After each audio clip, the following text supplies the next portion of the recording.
नमस्कार. आज आपण बाष्पीभवन म्हणजे पाण्याची वाफ कशी होते ह्यामागचं रंजक विज्ञान अगदी सोप्या भाषेत समजून घेणार आहोत.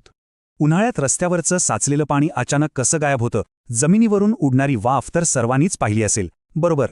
पण या साध्या वाटणाऱ्या प्रक्रियेमागे प्रत्यक्षात 6 महत्त्वाचे घटक अगदी गुपचूप काम करत असतात. ते कोणते पाहूया. पहिला घटक म्हणजे द्रवाचा मोठा पृष्ठभाग. पसरट भांड्यात पाणी लवकर आटतं कारण वाफ होण्यासाठी जास्त जागा मिळते. दुसरं म्हणजे हवेचा कोरडेपणा.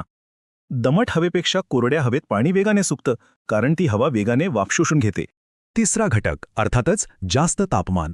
उष्णतेमुळे पाण्याच्या रेणूंना अतिरिक्त ऊर्जा मिळते आणि त्यांचं वायूत रूपांतर वेगाने होतं. चौथा म्हणजे हवेची हालचाल. वाहता वारा तयार झालेली वाफ दूर नेतो आणि नवीन वाफ बनायला पटकन जागा मिळते.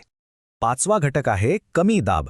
द्रवावर हवेचा दाब जेवढा कमी तेवढ्याच सहज आणि वेगाने त्याचं वाफेत रूपांतर होतं. आणि शेवटचं प्रत्येक द्रवाचा उत्कलन बिंदू. हा बिंदू जितका कमी तितक्याच जलद गतीने त्या द्रवाचं बाष्पीभवन होतं. तर हे ते 6 महत्त्वाचे घटक आहेत. हे सर्व पैलू एकत्र समजून घेतल्यावर ही मूलभूत संकल्पना कायम लक्षात राहील.